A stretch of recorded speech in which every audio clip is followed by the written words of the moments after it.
Buenas tardes, este es mi video de la P4 en la materia de globalización y derechos sociales. Sobre el ejercicio 1 yo he escogido el caso Merlet versus Irlanda porque considero que es un caso que va en concordancia con algunos de los derechos de las mujeres que yo particularmente apoyo. Los hechos suscitados fueron que el 11 de noviembre Amanda Jed Mellet, que es de Irlanda,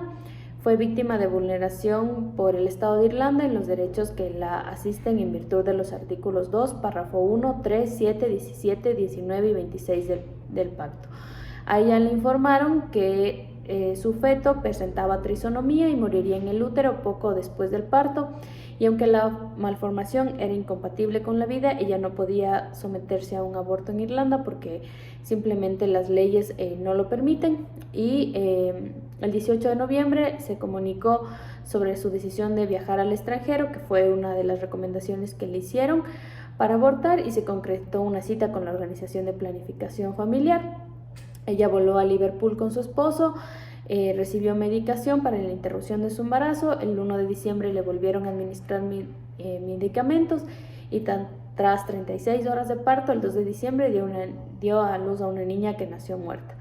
Las mujeres que abortan en el extranjero no perciben ninguna ayuda del Estado ni de los seguros médicos privados, y tras su regreso a Dublín, la autora no recibió atención posoperatoria alguna en el hospital. Consideró que necesitaba apoyo psicológico para superar la pérdida de su bebé y el trauma de viajar al extranjero para abortar. La autora sigue sufriendo un duelo patológico y un trauma no resuelto, y señala que pudo aceptar mejor su pérdida si no hubiera tenido que soportar el dolor y la vergüenza de viajar al extranjero. Sobre las pretensiones se basa para afirmar que fue víctima de una vulneración por Irlanda los artículos 2, párrafo 1, 3, 7, 17, 29 y 26 del pacto son lo que la amparan. Específicamente tratan sobre la no discriminación, a tratos degradantes y sobre la posibilidad de acceder a un seguro y a una calidad de salud digna. El problema jurídico de fondo es que la aplicación de legislación sobre el aborto en Irlanda sometió a la autora a un trato cruel, inhumano y degradante, y atentó contra su dignidad, su integridad física y mental, a denegarle la atención de salud reproductiva y el apoyo que necesitaba para superar el duelo, forzarla a seguir gestando un feto que iba a morir y obligarla a interrumpir el embarazo en extranjero, sometiéndole a un grave estigma. También se tiene que la decisión del órgano fue que el comité dictaminó que la negativa del Estado a prestarle atención a la autora a los servicios que necesitaba constituyó una discriminación y vulneró los derechos que la amparan en virtud del artículo 26 del pacto, en virtud del artículo 5, párrafo 4 del protocolo facultativo, y dictamina que los hechos que ponen de manifiesto sí hacen una violación por parte del Estado en los derechos que asisten al autor en los artículos 7, 17 y 26 del pacto, por lo cual tuvo que hacer una plena reparación a las personas cuyos derechos reconocidos fueron vulnerados, y el Estado estaba obligado, entre otras partes, a conceder a la autora una indemnización adecuada y poner a su disposición un tratamiento psicológico que lo refiera. En cuanto a la motivación, fue en virtud de los artículos 7, 17 y 26 del pacto, y los principios manejados fueron la proporcionalidad, la igualdad y la no discriminación, y la autonomía reproductiva. Sí hay correlación entre los hechos y la solución adoptada, debido a que en orden cronológico se fueron contando los hechos, y también se vieron las alegaciones de cada parte, y al final fue la conclusión. Sobre la pregunta de si la comunicante pudo haber acudido al Comité de Derechos Económicos, Sociales y Culturales en lugar de haber presentado su comunicación ante el Comité de Derechos Humanos, sí considero que ella presentó el caso ante el Comité de Derechos por la eficacia y tal vez un camino más efectivo para abordar las violaciones de sus derechos, y también para poder plantear una crítica entre las leyes de Irlanda sobre el aborto en el marco de sus derechos también. Sin embargo, si presentaba su caso ante el Comité de Derechos Económicos, Sociales y Culturales, estos se hubieran fundamentado en el artículo 2, que se expresa sobre que los Estados partes en el presente pacto se comprometen a garantizar el ejercicio de los derechos que en él se enuncian sin discriminación alguna por motivos de raza, color, sexo, idioma, religión, opinión política o de otra índole. El artículo 3, que dice sobre los Estados partes se comprometen a asegurar a los hombres y a las mujeres igual título a gozar de todos los derechos económicos, sociales y culturales enunciados en el presente pacto. El artículo 12.1 dice que los Estados partes reconocen el derecho de toda persona al disfrute del más alto nivel posible de salud física y mental. Su sección D, la creación de condiciones que aseguren a todos asistencia médica y servicios médicos en caso de enfermedad. También la comunicante sí pudo haber accedido a otros mecanismos del sistema universal para presentar sus derechos. Uno de ellos fue que pudo haber presentado una denuncia al relator de la ONU sobre el derecho a su salud. En específico, también pudo haber presentado al Comité de los Derechos del Niño, porque bueno, estos toman temas de violaciones de los derechos del niño, incluyendo la salud materno-infantil, el enfoque en derechos de la mujer del CEDAW,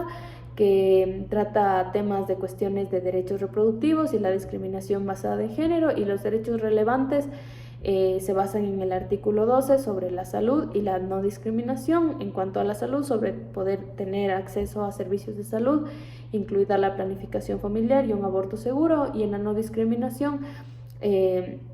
eliminar y prevenir toda forma de discriminación hacia las mujeres en todas las formas. Con esto finalizo el primer ejercicio. En el segundo ejercicio, sobre presentar un caso y tener en cuenta la admisibilidad, yo voy a exponer un tema que pasó en mi país del día de hoy, que considero que es un atentado hacia la democracia y hacia la libertad de expresión. El día de hoy se le revocaron la visa a una extranjera que era una periodista que se llama Alondra Santiago. Ella es de Cuba y fue revocada por intereses políticos. Y dentro de este marco voy a ir contestando ante algunas preguntas que tienen que ver sobre la admisibilidad. El autor de la denuncia es Alondra Santiago, es en nombre propio. La representación, ella es la víctima directa y actúa en su propio nombre, ya que ella no tiene ningún tipo de limitación de no poder acceder a este tema porque no está presa o todavía no está en el extranjero. Si el caso sobre si el autor de la denuncia o la persona es víctima de la violación denunciada, es que sí, Alondra Santiago es la víctima directa de la violación de derechos humanos. La revocación arbitraria de su visa por las autoridades de migración constituye una violación de los derechos consagrados en el Pacto Internacional de Derechos Civiles y Políticos, específicamente en los artículos 12 sobre la libertad de circulación, el artículo 13 sobre la protección contra la expulsión arbitraria de extranjeros y el artículo 14 sobre derecho a un juicio justo. Ella se representa en nombre propio. Sobre las denuncias está el nombre, que es Alondra Santiago, la nacionalidad es de Cuba, la fecha de nacimiento es el 17 de noviembre de 1995, la dirección postal es en Ecuador y bueno, ella también debería de presentar su correo electrónico. Los recursos internos fue que el 26 de junio del 2024 ella presentó una apelación ante el Ministerio de Relaciones Exteriores y Movilidad Humana en el Ecuador, solicitando una revocatoria de la visa y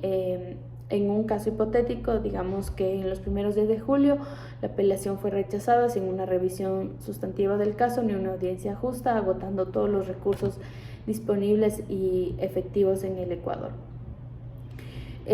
Sobre si la denuncia es compatible con las disposiciones del tratado que se invoca, pues sí, porque estamos basándonos en el Pacto Internacional de Derechos Civiles y Políticos, específicamente sobre el artículo 12 del derecho a la libertad de circulación, en el que dice que toda persona que se halle legalmente en el territorio de un estado tendrá derecho a circular libremente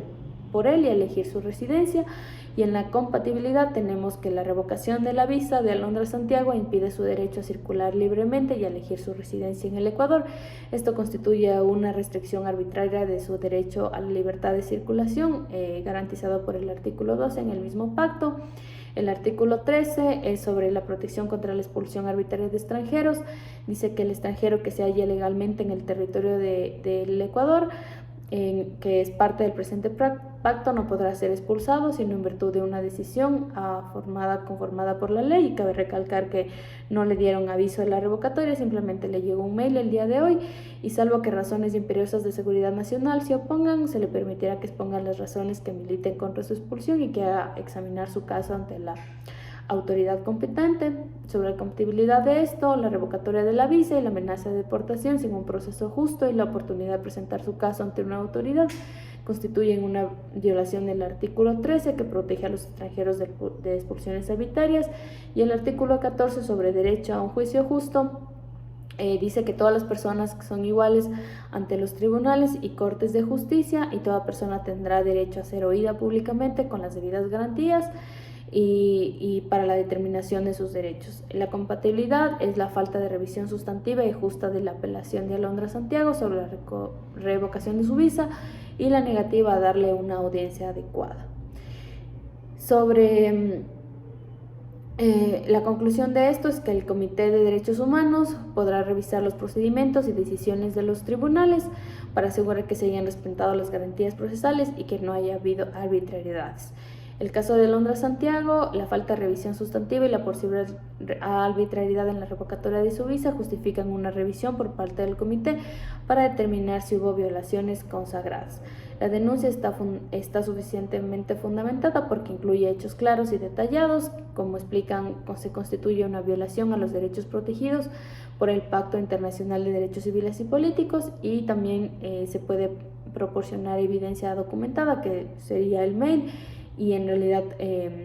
todos los artículos de prensa que están saliendo. Como dije, las violaciones son del artículo 12, 13 y 14 del pacto, y ella tendría que solicitar al Comité de Derechos Humanos que se considere su denuncia bajo los principios del pacto y que se suspenda cualquier acción de deportación. Listo. Y en cuanto sobre el ejercicio 3, los fundamentos serían que, si yo tuviera que presentar la denuncia, sería que con fecha de hoy las autoridades de migración del Ecuador revocaron la visa de residencia sin previo ajuste ni justificación adecuada. La notificación de la revocatoria fue entregada personalmente por un funcionario del Ministerio de Relaciones, alegando razones de seguridad nacional, sin proporcionar detalles específicos. La revocatoria de la visa ha tenido las siguientes consecuencias directas, que fue abandonada, está siendo obligada a abandonar el país directamente en un plazo de 5 días, se vio separada de su familia y quienes residen legalmente en el Ecuador, causando una ruptura familiar significativa y afectando el bienestar emocional. Las consecuencias a largo plazo fue que afectaron la capacidad para obtener visas futuras en otros países debido al estigma asociado con su expulsión, que se ha causado un daño irreparable a su reputación profesional, ya que ella es una periodista y tuvo que reconsiderar el contrato debido a la incertidumbre de su estatus migratorio. Los fundamentos de derecho fue que están sobre el artículo 12, el derecho a la libertad de movimiento, el derecho a la no igualdad y la discriminación, y el derecho al debido proceso, que es el artículo 14, el 26 y el 12 del Pacto Internacional de Derechos Civiles y Políticos. En las peticiones del comité, ella solicita respetuosamente la restitución de la visa, ya que para poderse reunir con su familia y poder continuar con su vida, una compensación por los daños sufridos, incluyendo la parte de ingresos y el tema de su daño a la reputación profesional, y unas medidas correctivas para que incita a Ecuador a adoptar medidas legislativas y administrativas y prevenir futuras revocatorias arbitrarias de visa, asegurando el cumplimiento de los principios de debido proceso y no discriminación. Por lo tanto, agradece la atención a las denuncias y confía en el que el comité actuará de manera justa y conforme a los principios de derechos humanos. Esto contemplando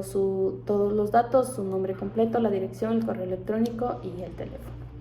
Muchas gracias.